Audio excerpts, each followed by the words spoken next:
and well-intended protests. Nigerians,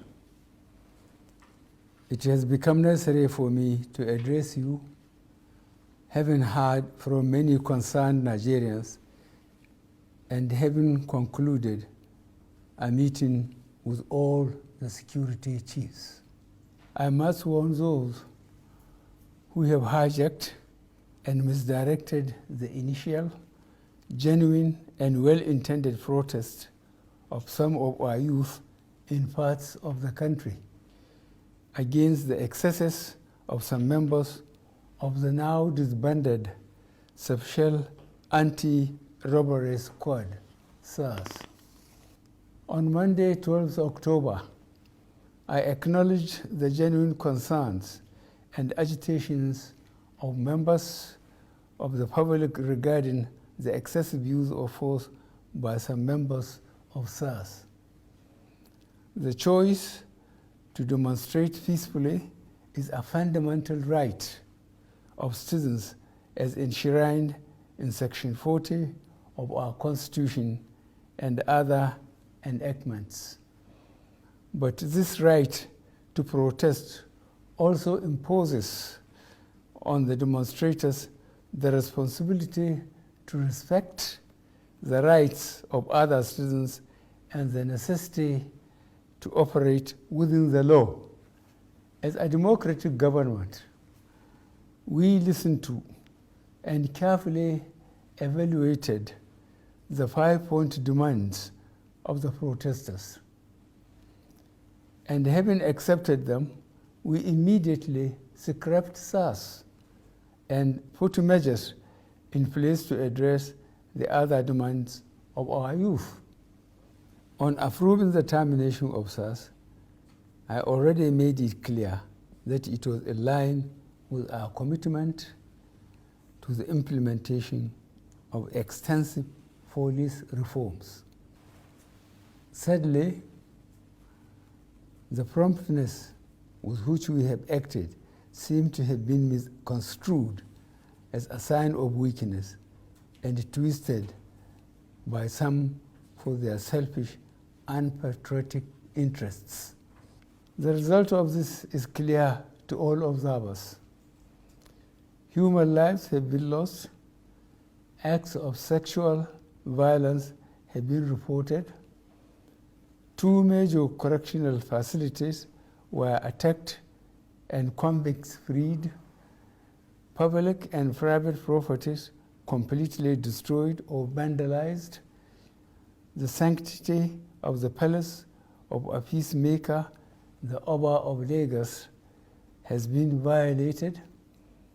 So-called protesters have invaded an international airport and in the process disrupted the travel plans of fellow Nigerians and our visitors. All this executed in the name of the End SARS protests. I am indeed deeply pained that innocent lives have been lost. These tragedies are uncalled for and unnecessary. Certainly, there is no way whatsoever to connect these bad acts to legitimate expression of grievance of the youth of our country. The spreading of deliberate falsehood and misinformation through the social media in particular, that this government is oblivious to the pains and plight of the citizens is a ploy to mislead the unwary within and outside Nigeria into unfair judgment and disruptive behavior.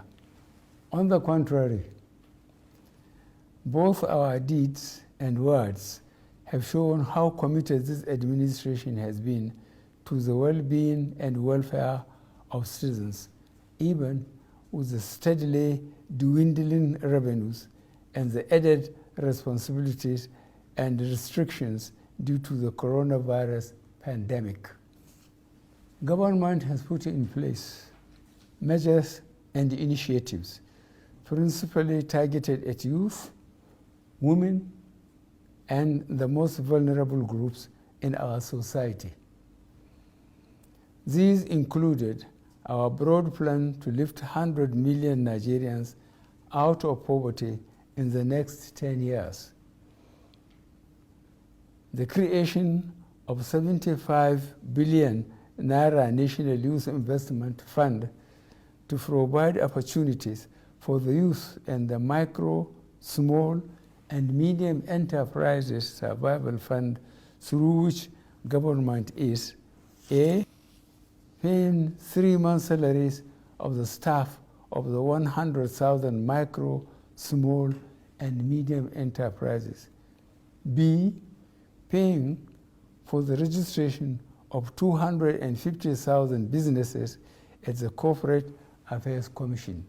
C, giving a grant of 30,000 Naira to 100,000 artisans. And D, guaranteeing market for the products of traders. These are in addition to many other initiatives, such as A, farmer money, B, trader money, C, market money, D, N-Power, E, N-Tech, and F, N-Agro. N-Agro. No Nigerian government in the past has